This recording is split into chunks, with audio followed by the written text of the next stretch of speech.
Was today a hard day for you? Did you wake up not feeling too sure about yourself? Are you having thoughts that seem strange or seem out of place? Are you suffering from some type of mental illness or mental disability? Are you being bullied? Are you having trouble with people accepting who you are? If you're feeling any of these things, know that you are not by yourself. You are not alone. If you're thinking of harming yourself or harming someone else, please don't. Please reach out and get help.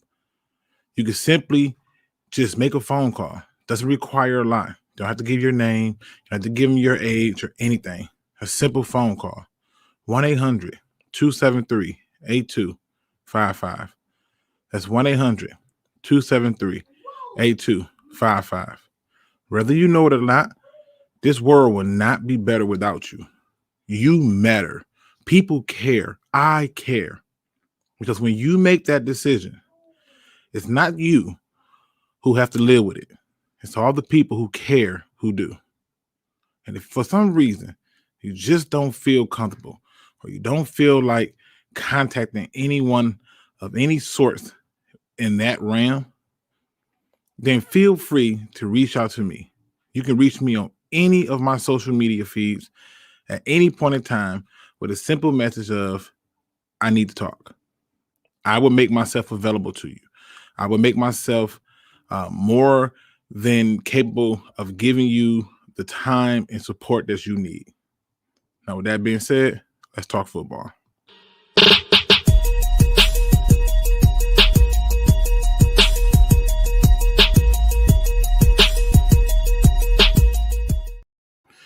What up, though, Pride Nation, and welcome back to another Field Review podcast show. A brother been gone the last couple of days, but if you know me, then you know I'm probably getting forced or mandated at work, and that's more than likely what happened, because that's exactly what happened. People, there's a lot to cover, and I'm going to try my best to get through all of it. May have to move it over because I don't want it to bleed over into the Hall of Fame game that's going to be on tonight. In case you are wondering why I'm so damn excited, I get to actually see some action. Now, I know it's going to be light action. There's not going to be much going on. But if you're like me, that means that you are spending a lot of time simply saying to yourself, who can I see on these teams that want to show up? I'll never forget this. There was this Pro Bowl game, and Sean Taylor has already been an established person, but he makes the Pro Bowl. And he got tired of hearing people talk about, oh, you going to that play game. So he literally drilled a player for real. And it sparked the competition that everybody wanted to see. I hope that happens tonight. And if it does, well, we are in for a damn good day. Man, I'm feeling good. I am feeling good. Let's see who's in the building with me, people. Let's see who showed up. We got D. Williams in the building, Looney Tunes, AB, JGB. We got Craig Bevins in the building. We got Gino. Shout out to you, sir. He says, tell me something good about my Lions. I got some good news for you. We got BD Buster in the building. We got Craig Ferguson in the building, Marcus Willis. We got Frog Crop in the building. We got Bulgarians in the building. And if you are here and you put it in the chat, I'll acknowledge you. We got Marcus Willis in the building. The great one, Mike, is in the building. Ghost Gunner is in the building. We got Marcus Willis in the building. D is in the building. Zach J is in the building. What up, though, people? Man, I'm feeling good. I'm feeling real good. It's a lot going on. So what's on the table today? We got to talk about, I'll try to figure out how I want to word this. We got to talk about the overblown reaction to practice. Not a game, practice. We got to talk about it. We got to talk about the receiving corps some more, because I'm amazed at this fan base when it comes to this receiving corps. I find it ironic. We got to talk about Dan Campbell and his approach. We got to talk about tailgating. I find it intriguing because it is. And a whole lot more. What's going on, Carl Campbell? I see you. Anna Mae, what up, though? First thing first, let me get this out the way. All right, people. When I did my last video, I did not expect to get the response that I got.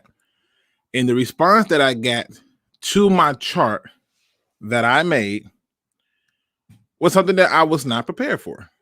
I was not expecting people to be up in arms over my chart.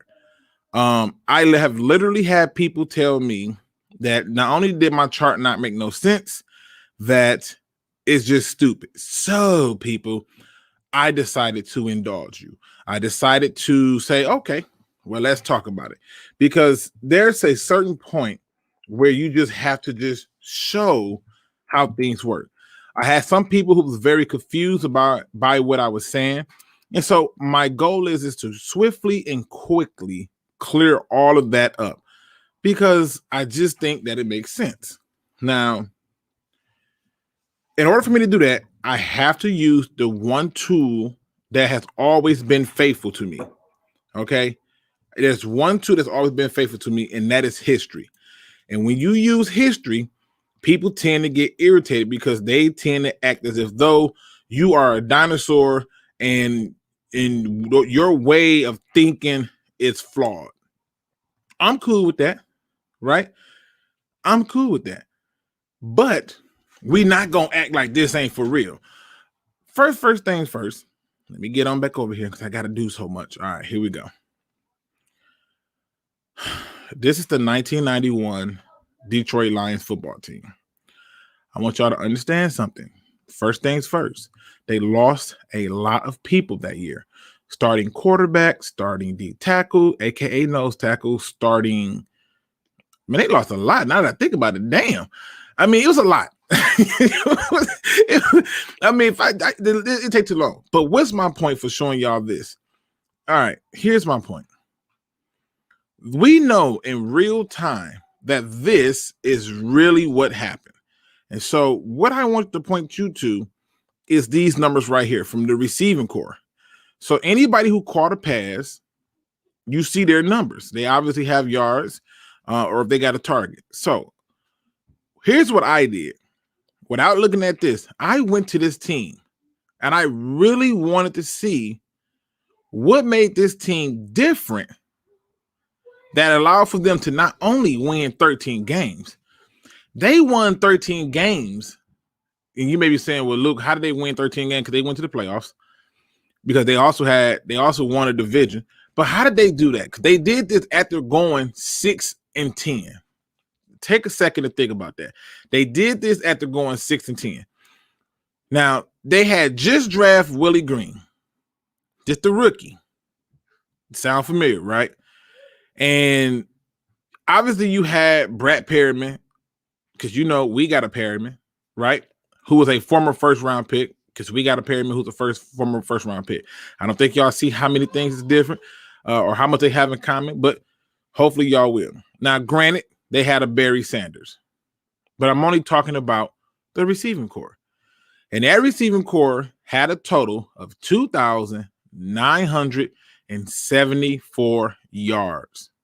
Say it with me, people.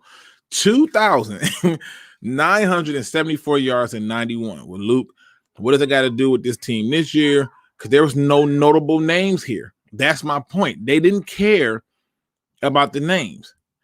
They cared about the production. So that rookie, although he only had 592, and the reason I'm bringing this up is because if a rookie in 1991 had 592 yards receiving, why were people still sending me messages up in arms over my 478 that I put down for a mile ride from when he was in college? The league average, I believe, for the rookies was over that 478. So I took the lesser number. Look at the touchdown totals, people. 16 total touchdowns. In fact, if you were to compare this 91's receiving core to last year's receiving core, to a receiving core that had Calvin Johnson on it, all of those receiving cores that we had that had better rosters and better receiving cores, none of them had a record compared to this team. And football back then in 91 was way harder than it was for football players now. Now, some people had the audacity to say to me that you can't use 1991 as a barometer. So I was like, okay. And I decided to join them in their thing. So here's what I did, right? Because anytime I do something, I want to make sure that I show them. I literally send them the chart that I made. Okay. And I tell them, feel free to look over it, scrutinize it, and tell me what you do not like about this chart, because I want to be fair. And so now all of a sudden they tell me that the problem is I put down that the Lions had 34 touchdowns and the Lions only had 27. And I said, yes, that is because this is the production from the last time every person on the Lions' current roster, when they last played, this is all their totals right here. Every single one of these is their totals. Okay. That is their totals for our production. I showed this by doing a side-by-side comparisons. This right here shows yards. This was last year's team right here. This is what I believe will be this year's team. I even swapped Geronimo Ellison and Chad Hansen out and put in Victor Bolden and all these other people, and I still had a margin that was not high enough for me to flip the hell out. Now, why am I starting off with this? Because there's a particular article out right now that is saying, and I quote, that there's a problem with the Detroit Lions receiving core. So one article came out and said that Jared Goff is showing signs of progression and doing well, but the receiving core needs to catch up. There's another article that talks about this receiving core not really being that good and needing to do some things a little bit different. And so it got me to thinking, what's the problem with the receiving core? And do you know what I realized that the overall theme of both of those articles were? They're not throwing enough deep balls. Jared Goff is playing it too safe. And I said to myself, it's freaking practice. Practice, people. Talk to me when it's in the game and we're losing. Talk to me then. Because right now, it's practice. And you have to allow for a team to try to gel together so they can understand each other's rhythm. I guarantee you that when Golden Tate came in, he worked so hard with Stafford because Stafford throws a harder ball than Russell Wilson. Stafford throws deeper balls than Russell Wilson. And so now he has to adjust to this. So this media will have you think that we have lost our damn mind. Now, I'm sitting here and they're talking about the deep pass. And Anthony Lynn says, I'm not worried about the deep pass. We take deep shots when we want to. I want my quarterback to take what the defense is giving them. That's what good quarterbacks do. And then it got me to thinking, how can I best prove this? How can I show this in a way that will get people to not only one, get the hell up off my chart, which makes sense, but two, understand because they're not throwing deep balls in practice right now that's open to the public, that's open to the media, and they're not trying to show off for you, the media, and the public, does not mean that we ain't throwing the damn ball deep. I'm not going to rant. It's a good day. Football is officially back. Not going to rant. I think that's a overreaction to it. So I'm going to be cool. All right. Now, I have to show it in this way. If I do not show it this way, I'm not going to understand it. But I needed to figure out, how can I debunk stupid? And what I mean by stupid, not you the people, meaning by stupid thinking. How can I debunk that? How can I show something that allows for you to see what I see and why the media is making a hoopla about nothing, and why fans are coming to me questioning the receiving core and saying that, hey, look, even the media is talking about how they're not doing this and how they're not doing that, and they did this and they did that. All right. So you know what I said? I said, I'm going to just point to the one person who can prove this point for me. one person, and that person is Tom Brady. Who else better to show this than Tom freaking Brady? I mean, God, this makes perfect sense. If only one person can show it, it's got to be the person that everybody loves, right? You know, the guy that everybody now wants to claim they're a Michigan fan and that, oh, he came from Michigan. Remember that? It has to be that guy. So I decided to say, well, let's just simply look at Tom Brady's first season with the Bucs. And the only reason I remember Tom Brady's first season with the Bucs is because I'm also a Bucs fan. I like the Tampa Bay Buccaneers. I'm also a Seattle Seahawks fan. But I want you to see Tom Brady, how he progressed into learning what his receivers is. And he has talent. So let me go back. I'm going to make sure I can show you this in real time. And hopefully people will understand and get the hell off my back about my chart that they didn't understand because it's too real for some people to handle. I hand out red pills. You insist on taking the blue. Don't worry about it. I'm here to help you get through this addiction. Now, let's take a quick look. Tom Brady's first game, 23 of 36, 2 touchdowns, 2 interceptions. He got sacked 3 times. You go, okay, but that's the first game, Luke. It's no okay. And it was going on the road against New Orleans, Luke. I mean, come on, man. You're right. You're so right. 23 of 35, 217. I want y'all to focus on this because we're talking deep balls, right? This all deep balls we talking. This all we deep balls and receiving cores and so forth and so on. And this team has a damn good receiving core. No big. 3 touchdowns, no interceptions. You go, damn, Tom Brady was coming on. The next week, oh, man, he go against the Chargers, 5 touchdowns, 1 interception, threw the ball 46 times, 30 of 46, 369. Damn, he killing them. Right? And everything you're looking at makes you feel good. And then you go through and you see he goes against Chicago and they lose. You're like, what the hell happened to Tom Brady? He got sacked 3 times and he was getting pressured.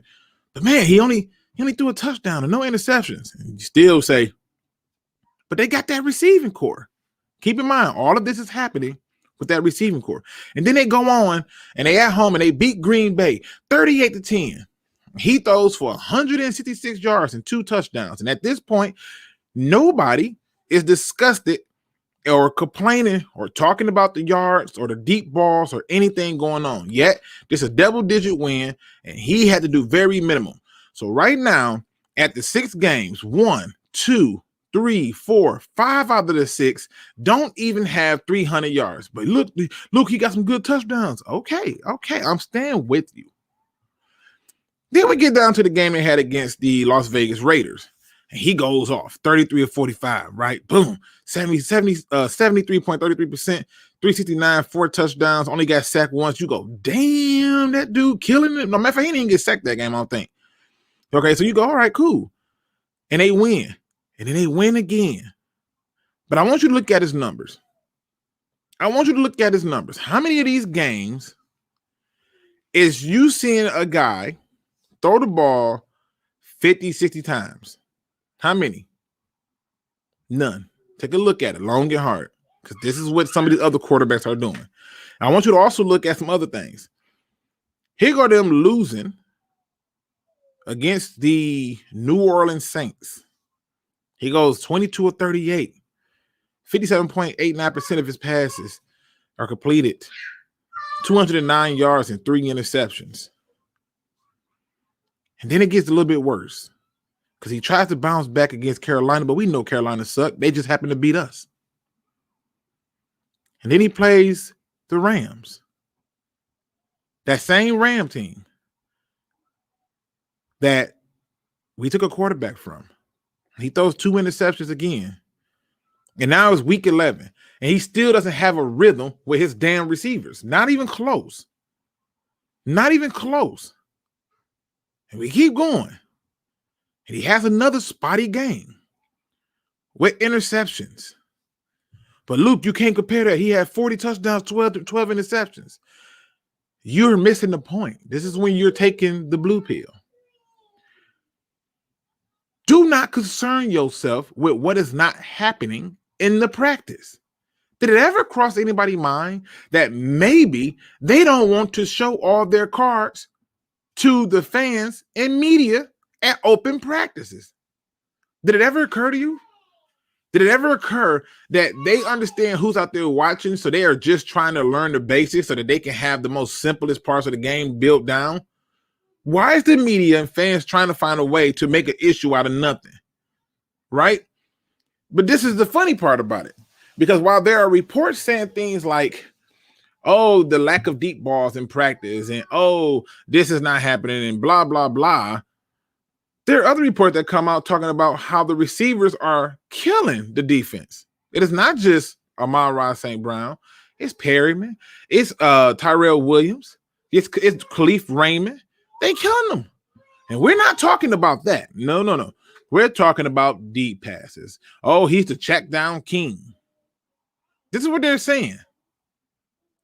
He's the check down king. And we're not even willing to talk about that. It doesn't matter if they're playing with the deep balls. It doesn't matter. They're in freaking practice. If you can't do the smallest basic things in practice, why in the hell are we trying to jump the gun and because media's there, air it out? Show them that you the quarterback. Why? There's no desire. There's no need to. He can't read defenses. Read who? Who says this? It's practice. He threw an interception. You know who else threw an interception in practice? Stafford, Tom Brady, Russell Wilson, Patrick Mahomes. All your favorite people have thrown an interception thus far in practice. The media don't talk about none of it. None of it. They're just focused on Jared Goff. Oh, he's checked down. So what? A guy got multiple Super Bowls being the check down king. What are we talking about? What are we talking about? So I decided to play a little game. I'm going to give it to you. Because, receiving cores matter. Do anybody remember the year Tom Brady won his first Super Bowl? Anybody in the chat remember what year that was? I need you, and I need you bad. I need you to tell me the year he won his first Super Bowl. This is very vital information. I just want you to take a second, think about it. Do you remember that year? Okay. Just want you to just take a moment. Let it all in. I'm finna show y'all how crazy this is. Okay. Let me see. We got 2001. There we go. 2001 is the right answer. So why am I bringing this up? Because I'm trying to prove to a point. Okay. My bad, Rams house. He said, how dare you? I remember it too well. My bad. It's 2001. I'll be no disrespect. I'm sorry. I rock with you. He say, oh, you just gonna bring up some old scars. My bad. All right. It was 2001 when he won his first Super Bowl. 2001. Now, what does this got to do with the Lions? I'm finna show you. Let me scroll on down here. Because y'all love downing y'all damn team. But praising everybody else's. If I guarantee you, if I hadn't put this up here, half of y'all wouldn't have knew this. Who in the hell is the superstar on this receiving core? I'll wait. You want to tell me it's Troy Brown? Troy Brown's the superstar? You want to tell me it was David Patton? Who's the true number one here on this receiving core? You want to tell me about checkdowns? Look at the top receivers in this group. Antoine Smith, running back. Kevin Falk, running back. Mark Edwards, fullback. Look at this. He literally is the damn check down king. We don't talk about this because it's the great Tom Brady. He's won the Super Bowl. But we're going to talk about the first one. Show me this damn great receiving core. I'll wait. Show me. Who in here? Ain't now one of these guys going to be a first, second, or third ballot Hall of Famers. I'll wait. Show me.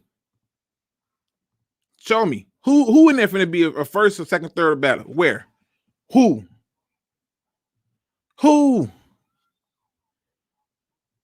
But we worried about receiving cores. Well, I know what they're going to say. They're going to say, but Luke, they had Tom Brady. This is his first year starting. Miss me with the bull. Before you go down that road, I can show his production. You don't want to do this. You don't want to do this.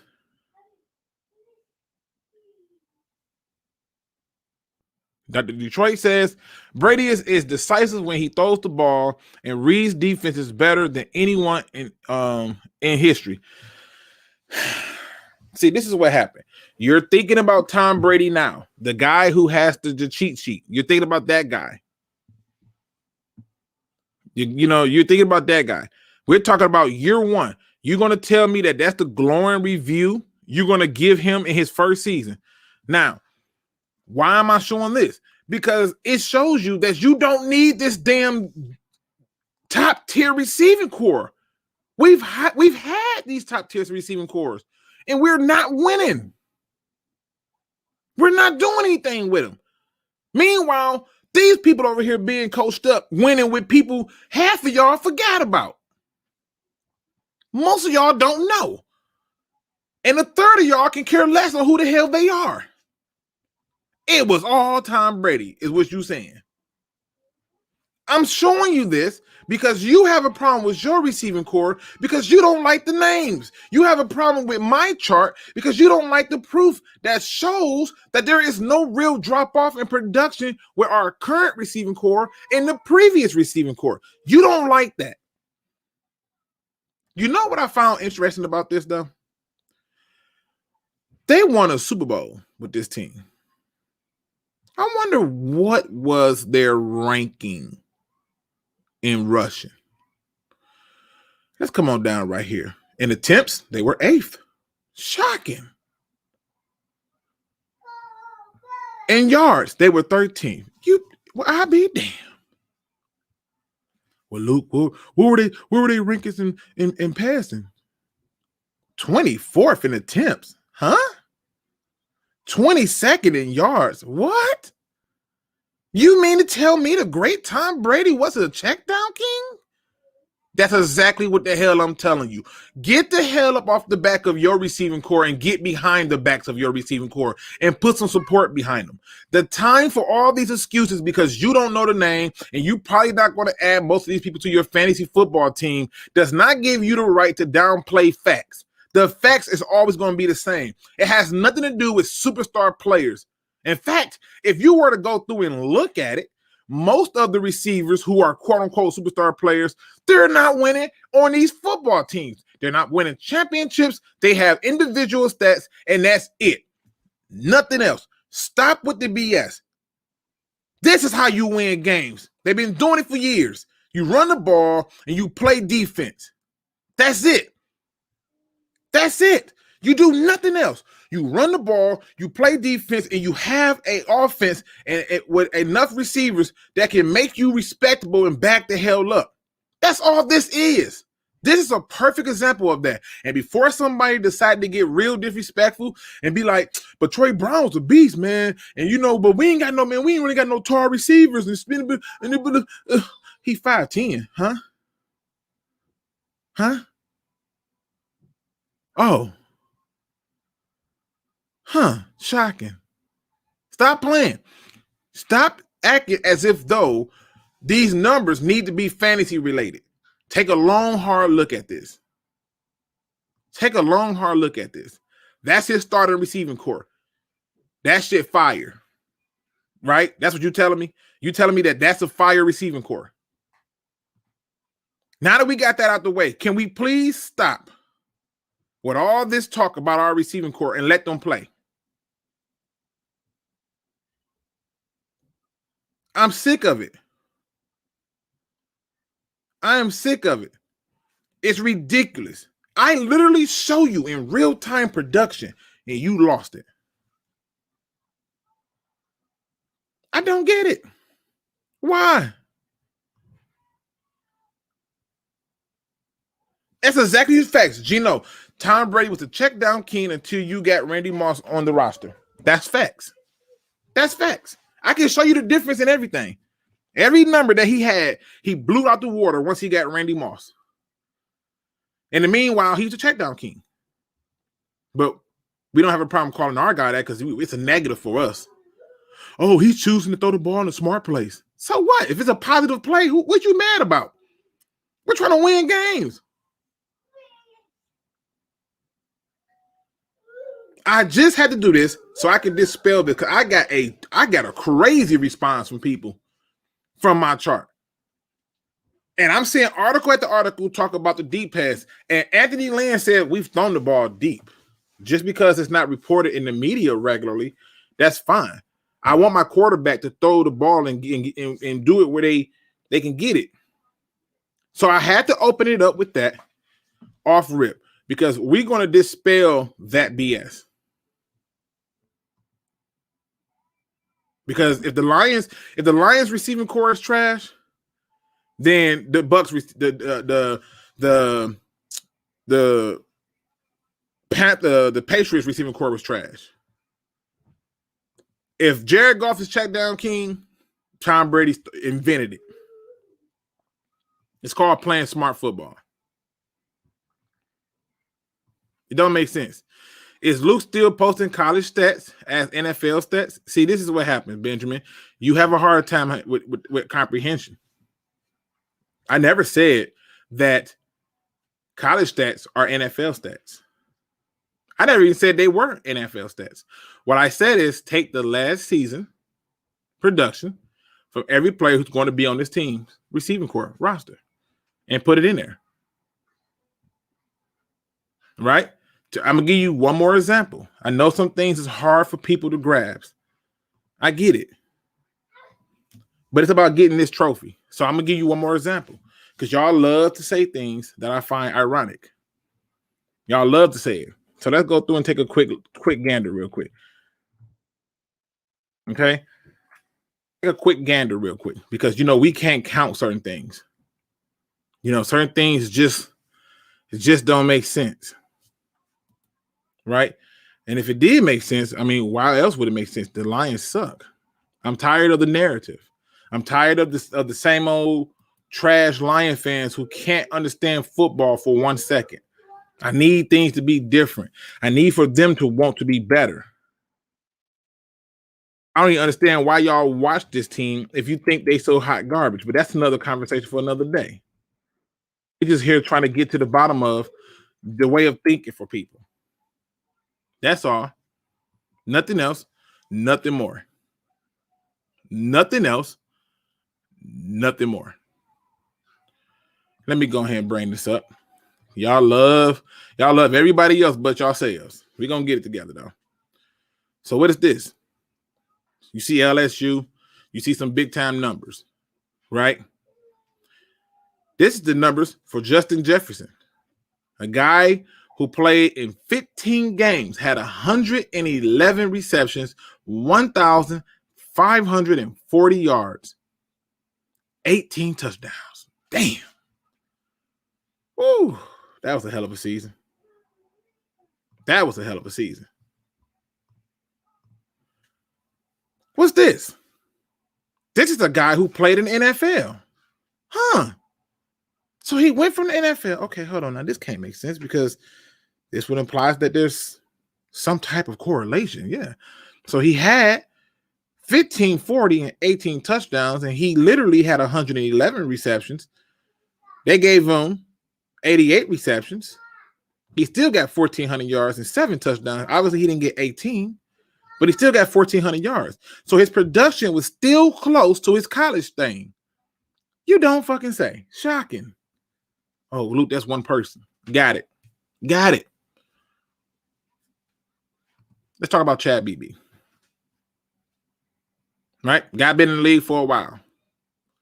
If this dude can get 201 yards and 20 receptions, why can't Amon Ra get 200 yards and 20 receptions? Why can't he get 478 or more? That number is not exaggerated. Now, going forward, if you insist on having these moments where you just can't understand what's going on with our receiving core, I'm going to start to take the approach of saying, I can't have conversations with people who don't understand basic football. I just can't. Let's talk about some injuries. So a few Lions players is banged up. I had a lot of messages about this. I thought it was intriguing. Everybody's like, what's your thoughts on it? You know, we had, I think it was Julian Okoye who got hurt. Swift got hurt. Quite a few people got an injury. And my first thought was, simply put, so what? So what? Right? So what? Why would I have this attitude? It's because when I look at DeAndre Swift, they didn't say certain words. Really 2 words. Season ending. The rest, I don't give a shit. They didn't say season ending, and then it's a small injury. This happens every year. People get tweaked up and banged up and everything. This is why they took another running back, why they have other options, and why they're trying to bring in other running backs. I don't care. Call me when they say season ending. Call me when they say 8 to 12 weeks. Call me then. Call me when they say IR, or when they say something like he's broken the hand that he uses to catch the ball. Call me when it's something significant for me to actually care about. I don't care about him getting banged up. I don't. Seriously. We have people panicking because people are getting banged up. They've been sitting at home eating pizza and playing PlayStation and Xbox all damn for the last few months. What do you think is going to happen? You put on pads, you run into people. This is what happens. What I'm more impressed with is how little injuries we have. Knocking on every piece of goddamn wood I can find. That's a testament to the training staff and the way that practice is ran. It's funny how we had more injuries, because I counted. We had more injuries under Matt Patricia's first practice than we do under Dan Campbell. He can't get no praise for that. We got people out here getting all sick to their stomach. It might be an ulcer, Luke. What's going on? Swift, man, they said he hurt. Go sleep it off. Wake up and be better tomorrow in my LeBron James voice with the ugly ass suit shorts on too. This don't make sense, people. Quit overreacting to every bit of piece of news. You're going to have injuries. You're going to have people banged up. Hell, Stafford got an injury over there with his thumb. Kenny Galladay is hurt. Dak Prescott is hurt. People are going to get hurt. It's practice. This is where it happens. This is where it happens. If it happens anywhere else, it's going to happen here. This is how sports work, especially when it's a physical sport. I got people saying stuff to me like, man, it's already started, man. The injury bug is kicking. What injury bug? Where do y'all get these narratives from? Why does everything got to be DEFCON 5? Every single time. Somebody drop a pass. I told you he can't catch. It's practice. Half of them are in shorts. Wake me up when they say the word season injury. Then we can talk about it. Until then, I can care less. Don't send me no messages about no injury if the word season ending or 8 to 12 weeks ain't in it. I don't want to hear about it. There's no reason to discuss it. So, Luke, you telling me if Goff get hurt, you don't want to? No, we're a run first team now. Get used to it. We went back to what we did in 91. Run the damn ball. Work on the defense. Yeah, but Luke, they saying that the offense don't look good at all. In practice? I would much rather them not look good in practice than to not look good in the game. But if you play the way you practice and you practice the way you play, then you're going to get it. Stop playing with me. I can't. I'm exhausted with it already. I'm exhausted with it. It's practice. And there's no reason for you to be panicking about a person who's sore and banged up. It is what it is. Let me go to my next topic. All right. Got to talk about this. It was a fight. I'm pretty sure y'all all heard about the fight. Everybody was all excited about the fight. I was excited about the coaching staff response to the fight. I'm going to tell you why. He says he could not have been more proud of his players. I want y'all to take a second to sit on that. He could not be more proud of his players. Because when he sees that, there is a sense of urgency from those players. That's what it is. It's a sense of urgency. When you're competing to be the best, you're going to get upset. Tempers are going to flare. But when you want to be the best, that means somebody else want to be better than you. And the last thing I need for you to do is embarrass me. So guess what? Guess what? When you look up and you see people like, I don't know, Amon-Ra St. Brown and Iffy getting into a fist fight, it's because one of them pride is hurt. And the other one is letting it be known. Here's the words from Dan Campbell. I was happy to see the other guy basically throw a punch back because he's letting them know you're not going to just keep beating my ass and getting in your bag on me. That's how you have to coach them up. He praised them. They had an all-out brawl at the Giants camp. They had coach fine them. Speaking of fines, did you hear about the fine that Dan Campbell gave Tracy Walker? Did you hear about that? Because everything I'm talking about is pertaining to training camp. I'm trying to dispel a lot of this anxiety that the fan base is having. Did you hear about that? You want to see great coaching? Watch this. Tracy Walker tells Dan Campbell, hey, coach, I'm sorry I ain't getting no interception this practice. I'm going to get one next practice. And he didn't get it. He fined him $50. People's like, oh, it's only $50. Big whoop. Oh, no. No. He's going to fine him $50 until he get that interception. The reason he's holding them to a standard like that is because he's trying to get them to understand when you don't do your job, there are other people who are counting on you, and now there's going to be somebody at home who can't feed their family because you didn't do your job. He is literally teaching this team how to fight amongst each other respectfully. I got brothers. We don't fought a whole lot. All I did was got tougher. He's literally showing this stuff. He's saying to himself, okay, I got this guy over here fighting. Yeah, let me get some more of that. I got this guy over here. Let me get some more of that. And he's building it up in such a way that leads to you getting the best out of your players. I wish we could do a roundtable tonight, but you know it's the Hall of Fame football game tonight. I really want to watch that at 8.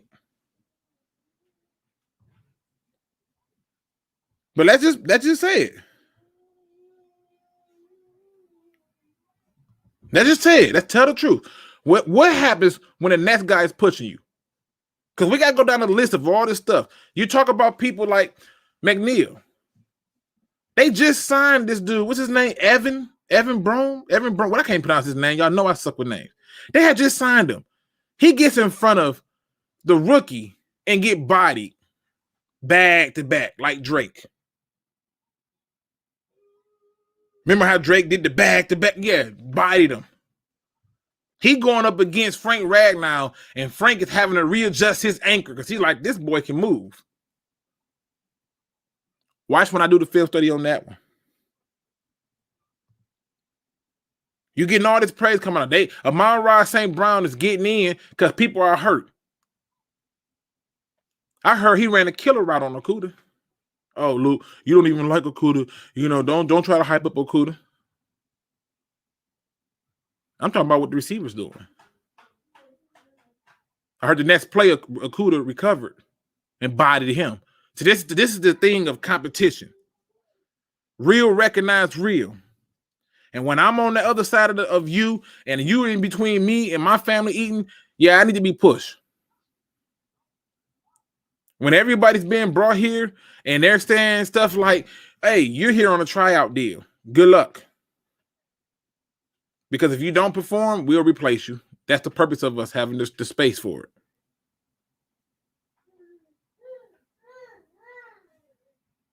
I mean, this is crazy to me. I find it ironic how people are responding to practice. Not a game. Practice.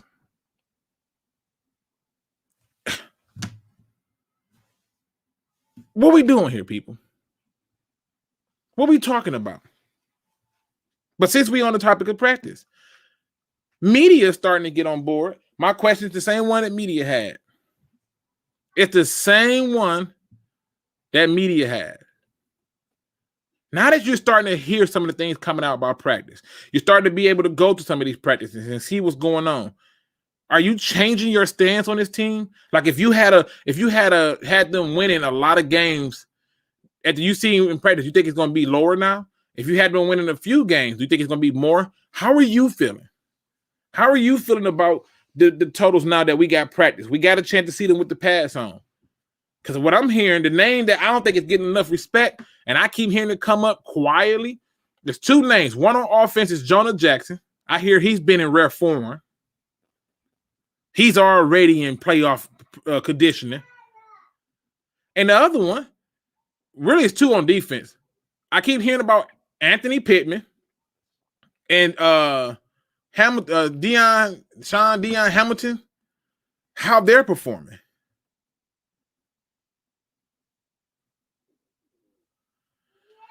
Looney Tunes says, I thought you don't care about preseason, Luke. Why are you watching the Hall of Fame game? They got the cornerback from Valdosta State that I like. That's Steven Denmark. The Steelers have that guy, and he's supposed to be getting a lot of playing time. And if they just happen to want to cut this guy, a guy who I think can not only play corner but can play safety, I want to see what he can do in real time because nobody's giving him a shot. I also want to see what other players they got that's going to be out there playing in this game because some of them guys are going to be playing for real. They're trying to earn a spot. Plus, I've been watching cheap basketball for a while because it's been ticking me off with the way they've been doing things. And I just want to see some football. That's all it is. Nothing personal. It's just one football game. Let's see. I want to make sure I don't miss nothing. 7-10. Benjamin moved his number up. Benjamin had them losing a bunch of games. Now he at the 16-6-11. I respect it. I respect that. Let's see. Let me see. We got 7-10. I can respect that. He said, I see what you did there, Luke. I'm just saying. Let me see. Let's see. I honestly feel pretty good with my earlier prediction. I gave a way too early prediction, and I feel really good about it because the more I see from this, the more I understand what's happening. Keep in mind, I've been saying for months that we're going to beat the 49ers. And I gave a long list of reasons why. And so I can't back down off of that because I really believe it. Got to remember, Luke, there are the same fans who will boo week one of a preseason game. Bruh, I still don't remind me. 10-7, 2-14. I'm still in the same prediction. Okay, I respect that. CJ says 17-0. Duh. Hey, I ain't mad at you. If you seen the receiving core Tom Brady had to work with, and he got a Super Bowl off of it. Like, apparently ours got to be better than less than 3,000 receiving yards. Okay. Lion King 10-7. And Antonio Jenkins, I say we win 7 games max. Okay, I ain't mad at that. Welcome to Lions Fandoms Ram House. I mean, dude, we up here talking about our guys' injuries, and they over there, the Rams is dealing with some serious problems. The Akers out for the season. Like I'm saying, until I hear those kind of words, man, I don't want to talk about it. I just feel like there's no point. Let's talk about this news that came out. Eastern Market says there will be no tailgating for Detroit Lions games this season. They do not have enough staff to handle the crowd. I'm shocked about this. I'm shocked, but I'm not. How are you feeling? Because I've been down there before, and I'm going to tell you how crazy it is. If you've never tailgated at the Eastern Market, you can literally just show up as a fan with your Lions jersey on, and you will eat good for a good quarter of a mile. Everybody's sharing food. They don't even give a shit. You ain't got to be a part of their group. You want to play Cornhusker, whatever that game is, you can play that. You want to jump on the tech. They embrace you with open arms. I'm sad because as my son gets older, this would have been the first time I could have took him and he understand what's going on. I can't do it now. I can't. And I don't know where people are going to go and tailgate at. But damn, if you are one of the people that's doing it, please tell me where. I want to experience it. I want my son to experience it. And I want to make this a father-son moment. Because right now, I'm having a hard time with this idea that y'all just said nope. The Eastern Market just said nope. Like, seriously. No tailgating? This is where we at? Come on. Come on, bro. Like, where the hell are they going to go? Like, how does this work? And I understand for a lot of reasons why, but staffing issues. I'm just saying. 11-6. I see some good records in here. 8-9, I'll be good. Same as 9-8. Yep. Let me see. Make sure I ain't missing nothing. Packers would have been better off starting their rebuild process this season. Now they got to lose more talent after the season and suck for an extra year. Good news for the Lions, right? That's what most fans want. 8-win team. I ain't mad at it. James Willis says, hey, y'all. What up, dude? He said, I really hope Will Harris pans out this year. He has been getting some love throughout practice. Him and Walker are about to ball, knock on wood.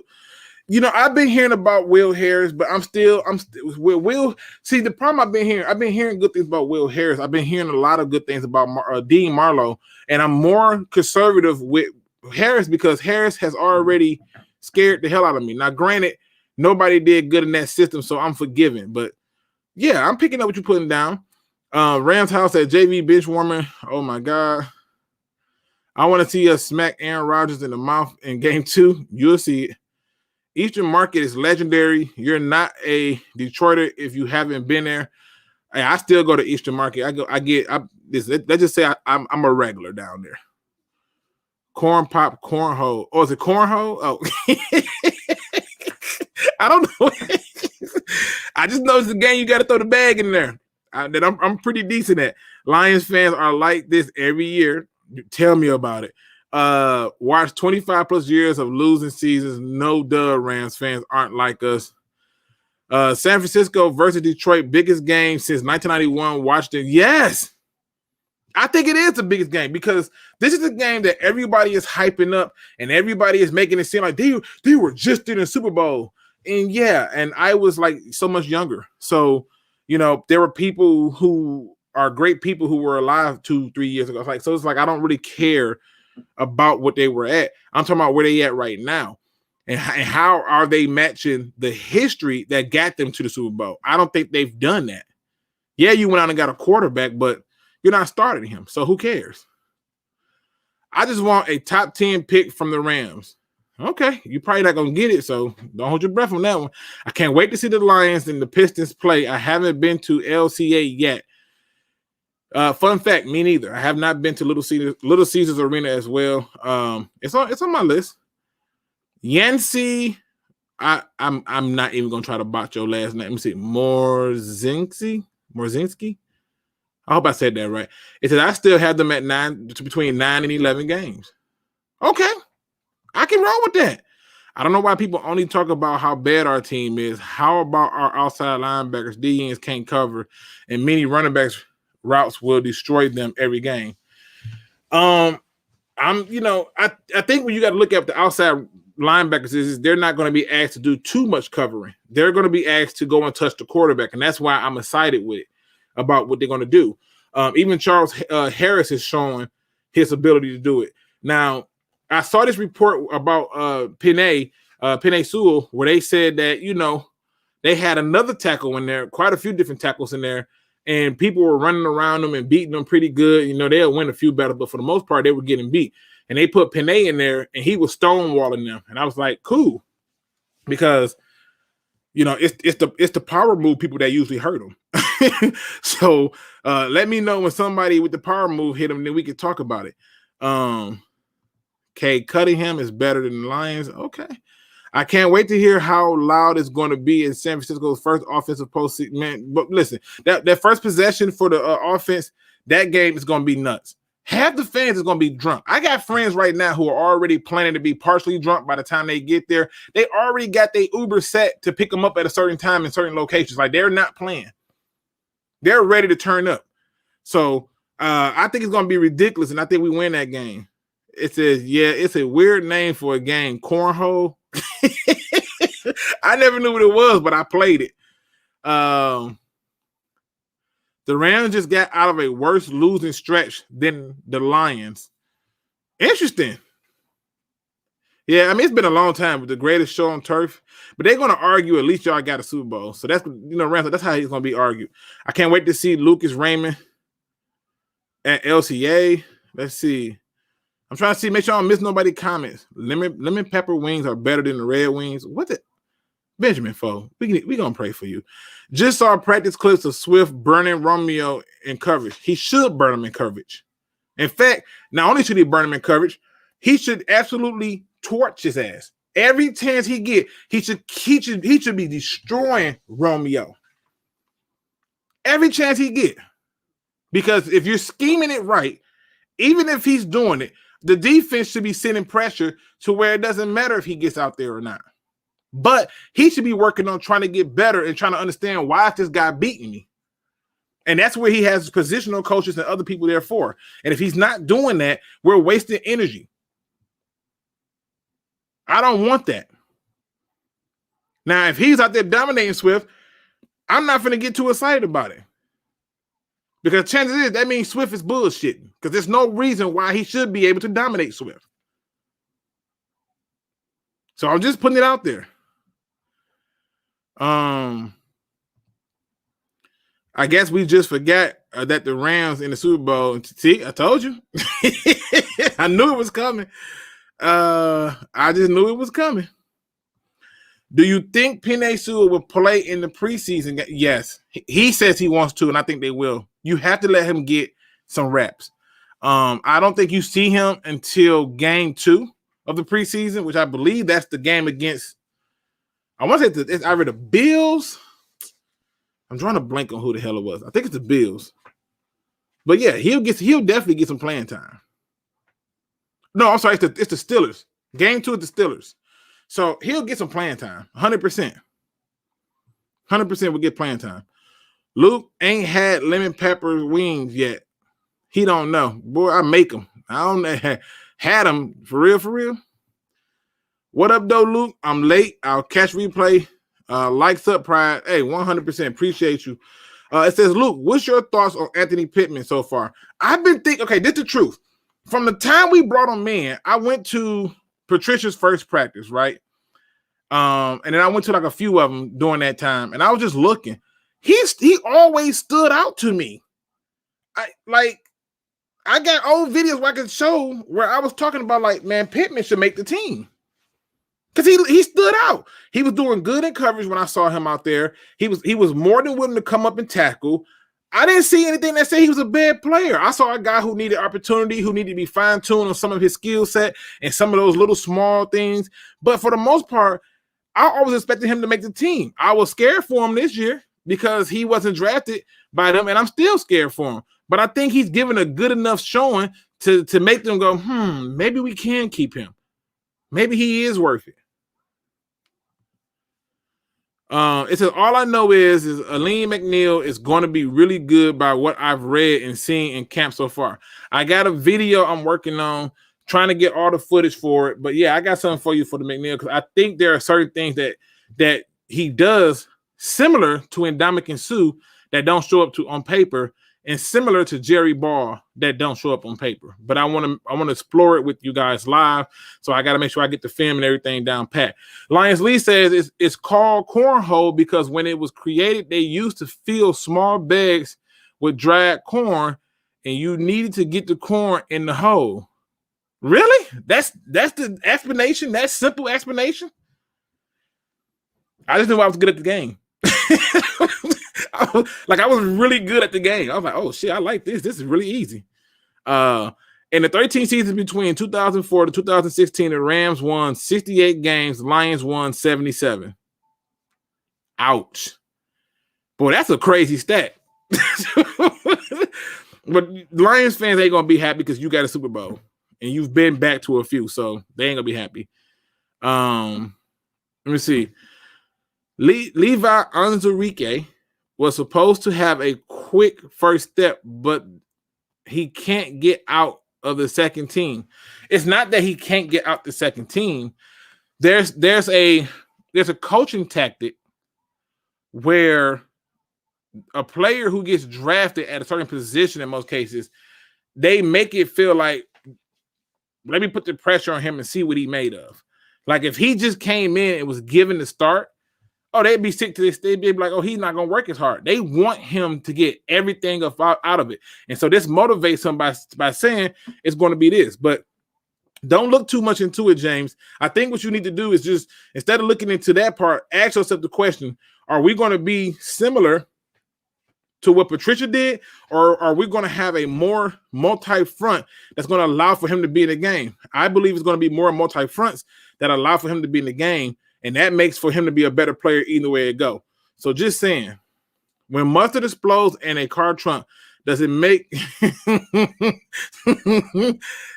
mustard gas? I don't know. I don't know if mustard explodes in the trunk, it makes mustard gas. I will hope not. I know that, like, you talking about he dropping obscure facts. You gave one too. Let me see. Luke, I'm here late, starting from the beginning. I'm at work, so don't tell anyone. Hey, 100% happy you here to support. Again, it's the first day we get to watch some football, and I want to just kind of see what's going on, how people feeling. Luke, been a minute. What is the one thing that can't go wrong? This is a beautiful question. Will Dirks. He says, it's been a minute. What is the one thing that can't go wrong this season? The offensive line. It needs to be as advertised. It needs to be as advertised. And if it's not, we in trouble. Because we are planning to be a run first team. And running the football is a mindset. It's literally a mentality that is deeper than any skill set you can teach. You have to want to punish the person in front of you. You have to. And to me, yeah, that's the one part that can't go wrong. The offensive line cannot go wrong. It just can't. Defense does not really bother me as much because I believe our defense sucked because Patricia. But that's the one thing that cannot go wrong. Let me see. Luke, don't sleep on Khalif Raymond either, bro. I'm not. Bro, hold on. See, that's what I'm saying. People say, don't sleep on. I'm not sleeping on him. I'm not. I literally am not sleeping on him. In fact, I'm so not sleeping on him that when I gave my example, when I gave my example of the receivers, he was a guy that I had making the team. So it's like, I'm not sleeping on him. As they say, put respect on his name. He got my respect. Shoot, you ain't gonna get no beef out of me. Look, I'll show you. Look, Khalif Raymond, 187 yards. I got him making the team. I mean, I don't think that other people make the team. I think they make the practice squad. I don't think they make the team. And if you were to go through and you were to look at the depth chart or the roster, I should say, you will see why I believe what I believe. But when I play with these numbers, I went through and I took people out because no matter what nobody say, the 4 that I have up are guaranteeing spots on this team. You just got it's receiver 5 through 7. if they do a 7th. And I think they will. But it's receiver 5 through 7. So once we start talking about that, I don't see how these other people make the team. And I'll show you exactly why I don't believe they will. I'm not sleeping on them. I'm just saying I don't think they, I don't think they get that same love. Right? So let's take a quick look at our roster real quick. And examine some realities here. So how did I come up with my roster? Why did Victor Bolden not make it? So I went here and I saw this. I said 5'8". Okay. And I said, 10 yards, 1K. Okay. And the first thing, I promise you, the first thing I thought about was, if you look at the average height of the starting the starting 4, which is, I believe is going to be Cephas,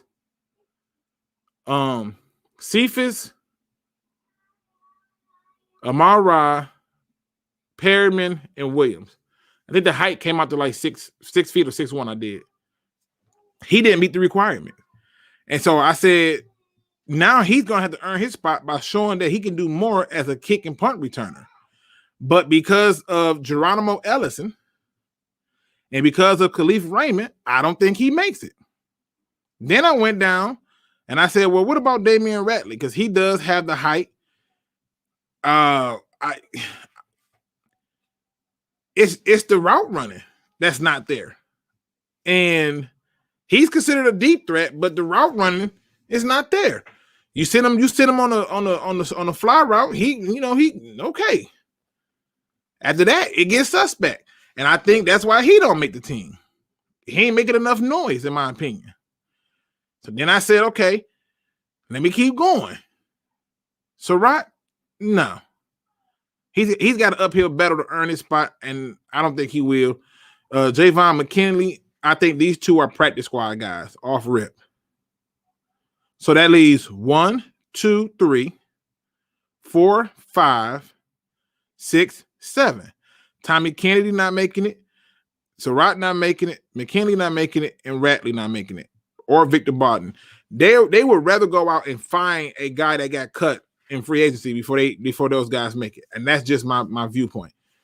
There's no real role for Victor Bolden because you're going to need for Cephas or Amal Ra to get hurt. Because at best, you're a slot.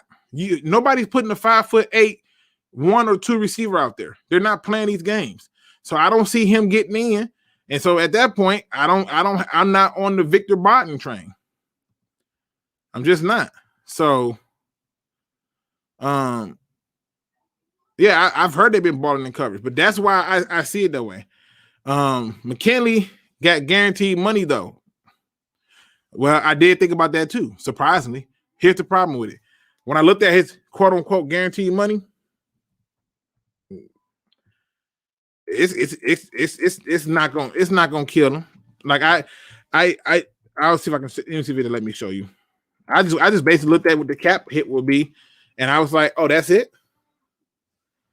He has to do so much more to earn his spot. I mean, he had to literally basically be perfect and no drop passes or anything. Nothing. And that is not going to happen. So I think he's a practice squad guy. Yeah, they got him there with a little guaranteed money, but it's not, he don't have a contract that makes me nervous. Like that they are like, oh, we're tied to him. I don't believe it. Something in my soul, looking at numbers, looking at what they got for the starting 4, how does he fit in? Right? Like how does he fit in? I know they gave him a longer contract and everything, but you talking about taking a $500,000, I'm sorry, $100,000 cap hit? Ooh, scary. That's all it is. If they cut this dude, it's $100,000. They save $565,000. He done so. He done. James Willis, Biden runs a sub 4.40 time as well. They don't really give a shit. How do I know that? Because one of the talks about was the 40 time ran by Amon-Ra St. Brown at 4.6 or 4.67 or 4.45 or something like that. Or it was something like it was a 4 something. It was like a 4.6, I think it was. And they basically told people, we don't care, because when you watch him on film, he plays faster than running straight. So, just saying. Luke, so how many of our rookies will start day one? How many of them? Let's see. McNeil, Amon-Ra, 2. I got 2 so far. I had a high number in the past, but I'm starting to realize that they're leaning a different way. But I got 2 so far. Marcus Robinson. And Luke, do you think the running back from Nebraska makes the squad? I've been watching him. If Swift is not able to practice like he's supposed to, I can see him making the squad. But that's contingent upon if Gurley accepts the contract that they offer. I guarantee you they offer Gurley a contract. It ain't been announced, but I guarantee you they offered him a contract and he just weighing his options. I don't know what he waiting on, why he waiting on, but it depends. I can see him making it though. I can see it. 2 guys on the podcast. Shout out to you, gentlemen. What up, though? Avoiding injuries, top 10 offensive ground game with a play action pass offense that will get hot in the Pro Bowl. Win steals might be 50-50, but it's forward progress we need. I don't know if we get in the 50-50 per se. It's possible, but I do pick up what you're putting down. Surratt will not be making the team. No, he will not. I don't have him doing it. A lot of drops in practice. And see, I didn't even know that. I could just tell based on who the starting 4 was, right? If Surratt and McKinley was here for the rookie part of it, and they've been given opportunities, why did they go out and add Chad Henson? And then, it's like they didn't get rid of a receiver to bring these people in. So I already knew off rip, based on the starting 4, that it was a matter of just figuring out the last 3. One of these rookie wide receivers going to end up like Fulgham. They probably is. But we can't worry about that. We can't, because we got a lot of draft capital coming up over the years, and it gives us an opportunity to get better. So Keisha says he believes it's going to be Tyrell, Brashard, Cephas, Amon-Ra, Khalif all making the team. Maybe Geronimo makes it, but I don't know. I think Geronimo makes it because you need one guy for kick and one guy for punt return. So that's why. Let me see. Make sure I ain't missing nobody's stuff. Any questions you got, toss them in there. I'm answering them as I go. How's that rookie linebacker doing? Barnes, he been banged up a little bit. He's been banged up a little bit, but I still have faith in him. But yeah, he's been banged up a little bit, so they moving him along slowly. It's all good. Wait, you think our number 7 pick won't start day 1? Oh shit! Did I leave Sewell out? 3. Sorry about that, El Todio. My bad. I thought I said that. My brain sometimes races a lot faster than I thought. So yeah, you're right. So I say McNeil. Yeah, I said McNeil, Sewell. Oh, I didn't. I said McNeil tomorrow. Amon-Ra, McNeil, and Sewell. 3. Yeah, my bad. So you have us cool down. So have you cooled down on Barnes? Hell no. What do you mean have I cooled down? Listen. When he get in, you will see why I was so hot on him. I mean, I think he can play. I ain't cooled down on nothing. I think he can play. What it says, Will say would be nice still to have Marvin Hall or TJ Johnson. Thanks, Quin. TJ Johnson, I'm not really missing. Marvin Hall, I'm not really missing, because you got to keep in mind. It's cool to have speed. But if you really look at the players that they got on the roster now, they run routes. Even Perryman has a little route tree. Ain't the biggest, but he has it. I would rather have Jonathan Adams, even though he gone, than Sage Surratt. I think Jonathan Adams would have been a good move, but you gotta weigh your risk to reward on these receivers. A lot of players gonna get cut. 3,000 players or more are gonna get cut. And so you're going to have some decent options at the receiver spot. You know, you can't get tied down with receivers. They come a dime a dozen. You just can't. Burns out here been solid. I know he's been banged up. It says, Luke, you ain't named Derek Barnes as a rookie starter. No, because I'm looking at, listen, when I get more information, I have to go by the information I have. And the information that I have tells me that, you know, he got a battle. He's going to get in the game, but it's not looking like it's going to happen. I have faith that he will, but it is what it is. You believe the O-line is hype? You believe the O-line hype? Yes, I do. I do believe the O-line hype. Why? Because let's go back to 1991. Where did it all start? It started with Glover at center. Well, actually, it started with Lomas Brown. Then they added Glover. Then they had Mike Utley. And so you start to see them building up this offensive line, and it worked. And Mike Utley ended up getting hurt, right? And they also did something strange. That's why I said, man, if y'all look at the 1991 team and compare it to now, it's a lot of similarities. Even Jerry Ball, where Jerry Ball was taken and the school he was taken from, it's a very carbon copy of what you see from McNeil. And so, yes, I do believe in the offensive line hype because the offensive line was pretty solid last year in most cases. But when you're so one-dimensional, you're going to look bad. See, what we do as fans is we listen and we look for the word sacks. How many sacks did they give up? But if you're run blocking, there's no sack to give up. Right? So when you look at people like Barry Sanders and people hear about how many negative yards he had and all this other stuff, right? Yeah, look how many freaking big plays he had because the line was able to block and get him a lane. You have a running back similar to Barry. No, I'm not saying he's just like Barry. But I'm talking about a guy who can create his own lanes and create his own runs, who can stop on a dime and bounce it out. So there's a lot of similarities that I think are there. But yes, I do buy into the hype. Anthony Lynn likes big receivers like he had with the Chargers. And this is one of the reasons why Victor Bolden is not going to make the team. He's 5'8". It does not meet the standard of average. So, sorry. Luke, what about Darren Fells? That tight end duo could be sneaky really good. I don't think it's a sneaky thing. I think that people are actually worried about our tight end core. I mean, let's just be honest. You got to look at this. Darren Fells is definitely going to be a red zone nightmare. TJ Hockenson, who can run routes, is going to be a red zone nightmare. And they both are big targets. Now I got these two guys underneath if I wanted to. I got receivers who can take the top off if I need to. And I got a slot guy who I already can tell you is going to give you a problem. Yeah, it can get real ugly, in all honesty. And it didn't cost us an arm and a leg to do it. I don't like either team today, but I can't stand Dallas at all. So I'm cheering for the other folks today.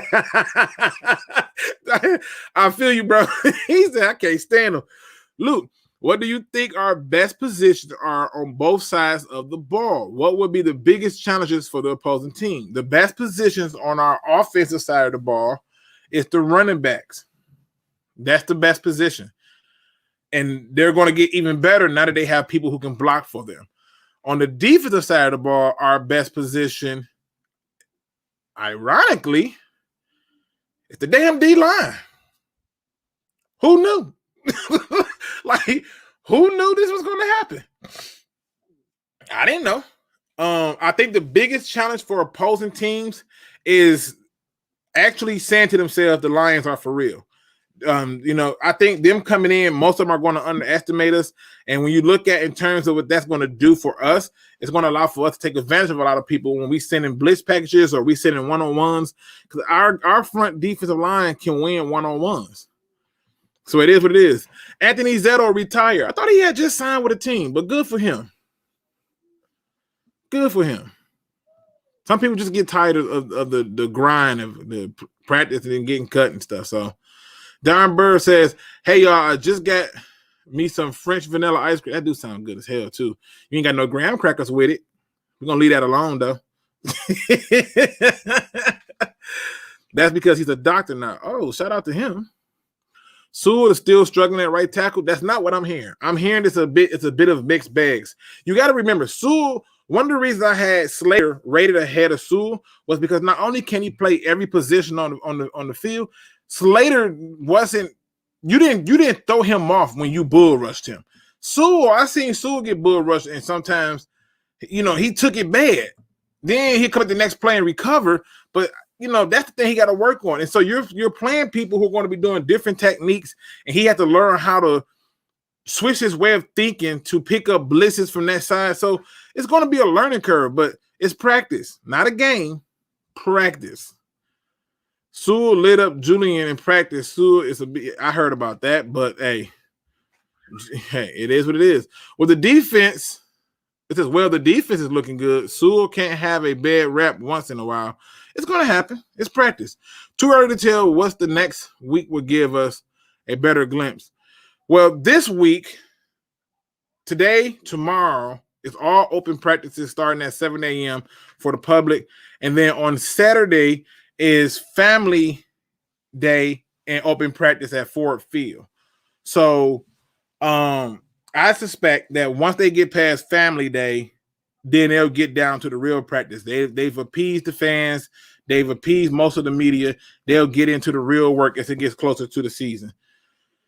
I told you, Luke, Jamar was awesome vision. He could be a sneaky starter. A sneaky starter. Who are you starting over? I think Williams and Swift are your starters. Is he going to get some playing time? Yeah, they're a run-heavy team. So if you're a run-heavy team, you need backs. And they're going to get opportunity to play, but I don't really like his speed. Although I did hear he broke a long one. I was like, oh, interesting. Azale Mack at tight end is a sleeper. He won't make the team. I don't think he makes the team. I think they have some better options coming up once they start making cuts. I don't think he makes the team. They're going to either carry an eighth receiver. They'll carry an eighth receiver before they carry that third tight end. Like, dead ass. Like, I don't see him with that opportunity. Plus, another reason why I didn't have Victor Bowden making the team is, what is his history on blocking in the run game? That's part of the process. My best position is tight end on offense and edge rusher on defense. I ain't mad at that. I just like the running back room a lot. Let's see. What else we got? Romeo's probably going to eat. I think they are. It's competition amongst brothers. You can't beat it. Julian got hurt once again. Yeah, it happens. Luke, you might have put me on something. Graham crackers and ice cream? Bruh, you never had... Bruh, I always eat vanilla ice cream with graham crackers, bruh. It's different. It's life. No syrup. You don't need nothing else. You just need that. And don't let it... Oh, my God. Don't let it be... It's an ice cream that they don't sell here in Michigan. They sell it in Pennsylvania. They sell it in Georgia. It's called... damn it. What is it called?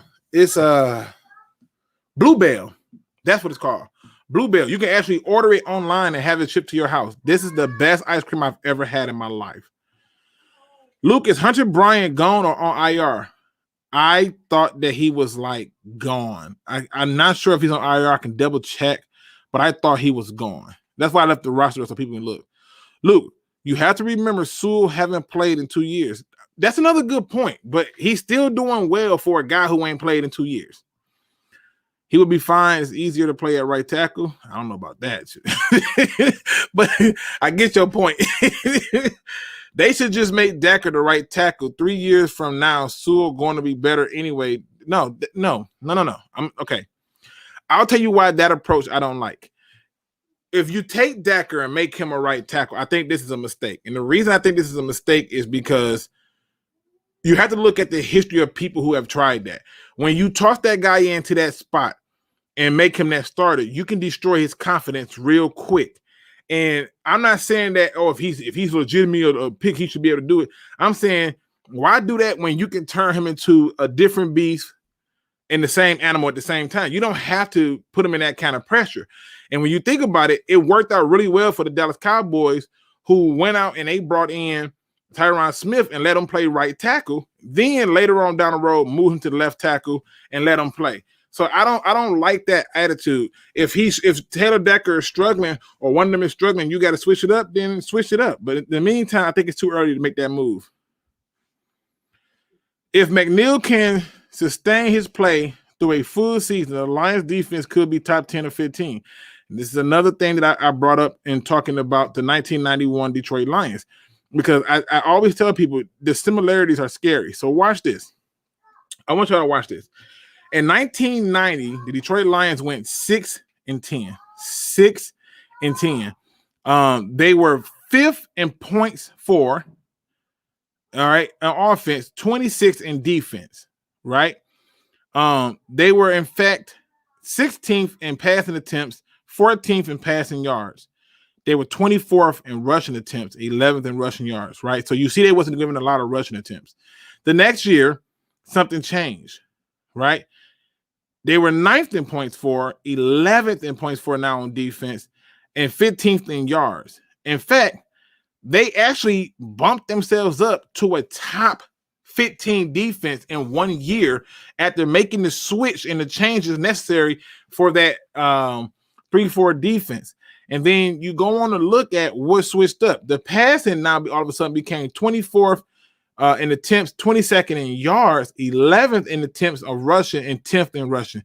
So the moment they went to a run-heavy team, obviously you got Barry Sanders, they were winning more games. And then people like Eric Kramer was just simply told, don't lose the game for us, which he didn't, and they won 13 games. So you're talking about somebody who literally switched on. In fact, the game that stood out to me the most was the first playoff win in a long time when they blew out the young Dallas Cowboys team, which ended up being the thing that the Dallas Cowboys needed to turn into a dynasty, because after that, they became something different too. But I'm just telling you that the reality is they need to be a more of a focus on the production. So going to a top 10 to 15 defense is very possible, Kel. Cowboys better play Micah Parsons, Calvin Joseph, and Jabril Cox tonight. We're going to see. You getting Madden 22, Luke? Yes, I am. One of my cousins that I am close with almost passed away from COVID. He was in and out of comas for long periods of time. We didn't know what was going to happen. And I basically told his wife to tell him to wake the hell up. And if he do, I'll go ahead and buy Madden and beat his ass as much as possible. So he woke up. He held up his end of the deal. I got to hold up my end of the deal, and I got to cop this damn trash game. However, I'm only going to play him. I'm only going to play him. They need competition to do it. But yes, I'm buying it because it's for I want to play with my cousin. Bluebell is from Texas. Wherever the hell it's from, it's delicious. That's the best ice cream I have ever had. I have tried I don't even like mint. I tried their mint ice cream. It was about that life. They had a peanut butter and jelly. It was about that life. They had something called salty pretzel caramel something delicious. Every single one of those damn Bluebell ice creams is good. You can literally Google Bluebell and have it order and ship to your house. It's gonna cost you a couple $100 because they that damn good, and it's like that. That's some good ice cream. So I'm just putting it out there. If Goff has a bad game, how fast public turn on him? Oh, you mean like right now, like last year? Have a bad game, how fast? Last year? That's how fast. They already done turned on him. The moment the Lions traded for him, they turned on him. They didn't have no faith in him. Everybody kept saying we need to move on from Stafford. Anybody could be a quarterback here. Well, we get anybody, and they lost their damn mind. They've already turned on him. So yeah, it don't take long. I would have to try some. Sounds good. Oh, that Bluebell is for real. Isn't it weird to hear a Lions coach come out and say what the status of each player is? It's strange to see a lot of things from this coaching staff that I'm not. I mean, you working out with them. You got coaches in constant competition with each other. It's amazing to me. Bluebell is a Texas state tragedy, laughing out loud. Last year, someone got charged with a felony from licking cartons of Bluebell and putting it back in the freezer on TikTok. Yeah, I remember that. I was mad as hell about it. And I think what they did was they started putting a plastic film or something over it. But it was so good. Let me tell you how good it was. It was so good that I actually I was in Texas or Georgia. I was in one of those two.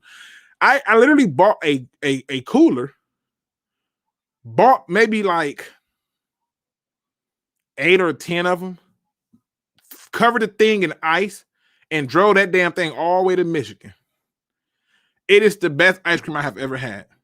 I mean, it's really good. Did work out for Riley Reef. I know what you're talking about. If anyone were old enough to watch Lions Washington in 1991 NFC Championship, who were your favorites to win the game? Please tell me. We always struggled against Washington, so I am old enough to know that game. And you can still watch it again. It's on YouTube, actually. So you can watch the whole damn game. Commercials and all. But I thought Washington was going to play us tough and possibly beat us. But I'm a Lions fan, and so I was just praying to God that the Lions can keep it close, and if we kept it close, we can win. But we always struggled with Washington. I don't know why. Fraud Crop, Woodward Sports Talk said 3 to 5 wins for the Lions. I thought to myself, what the hell are they smoking? 8 to 10 wins for me. Yeah, there's a lot of people who feel confident in their predictions, and I feel confident in mine. So, hey, Hunter Bryant is non-football injury. Okay, thank you. Silence of the Lions. Lions lead. I remember that. Yeah, that was disgusting. The Washington Redskins were favored. They won the Super Bowl that season and were the best team all season long. I was just hoping we could run the ball. And man, it was rough. God, it was rough. All right, people. I'm at the hour and a half mark. I got to get myself ready so I can feed my kids and try to see if I can watch me some football in peace. There's a Bluebell shop here in Phoenix. Oh, shut up, JGB. Don't say that. Now I got to figure out. Okay, I'm gonna leave that alone. I probably shouldn't be going back. Arizona's a very good state, and I can't wait to go back to Vegas. Oh, I got to catch my damn self. I'm total myself. Redskins plus 14.5. I really felt that the Lions had a chance, but I knew, man, they just had us beat, man. They had us beat. I say we settled the division with a coach cage match. We win. What do you think about this? Let's see. Mike Zimmerman seemed like he might be a little feisty, but you know what? He older, so I can see that. And LaFleur is much younger, but I think he more of a shooter. I don't think he no fighter.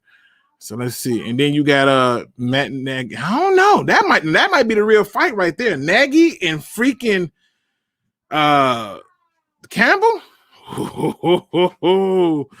That might be it.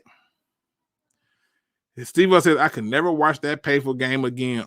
One of the toughest losses I ever experienced as a fan. I think that was my second year watching football. Yeah, that was struggling. Ketchup and ice cream. Interesting. I don't know what you're talking about. People, you know me. I always cannot tell you enough how much I appreciate you and cannot thank you enough for rocking with me and supporting me and listen to me rant half the time because I do rant. But you know, it's fun to be able to talk football and to rock this out and get things done. Like it just feels good. Like it just feels good, man. It really do. So you know me, I gotta end every show on a positive note. It is the only way I know how to do it. Today's positive quote comes from me. I don't like tomorrow. I'm gonna repeat it again. I don't like tomorrow. You see, I've come to the conclusion that looking past today often means that tomorrow may not be what I hope for. That frustration has always been an issue for me. So why is it that we are so quick to look past today? Quit putting off the things that you meant to do today for tomorrow. Tomorrow may not be guaranteed. Tomorrow is not really promised. Tomorrow is more of a hope. It's a dream, and it's one that you must hold on to. But Think about right now. Think about today. What have you not done today? What have you not said today? Who have you not held today? There is something about today that we just find ways to underrate. Today is special. Today don't have to always be easy. Today sometimes can be fun. It can be frustrating. It can be anything in between. But one thing about today is it's right now. It's in the moment. It's being alive right there in the moment. It's being hopeful and wishful for tomorrow. It's being thankful for passing up yesterday. Today is something special. We keep trying to skip today for tomorrow. We want to treat yesterdays as if though they were nothing but mirages of our lives. But what about today? What have you done today? What have you achieved today? What could you do today? With that being said, ladies and gentlemen, please make sure you hit that like, subscribe, notification bell. And as always, don't go nowhere because I hope, praying, fingers crossed I don't get no mandation tomorrow. But I hope to pray that I can be here tomorrow to talk some more football so we can get this thing cracking, because I know that most of you are working and I want to give you something to listen to. And this is the best way I know how to do it, to give back to those who has always given to me and to others unconditionally, without consequence, love, or anything involved, just because they are good people. To you, I salute to you all. And with that being said, ladies and gentlemen, do not be a chump. Please do your research.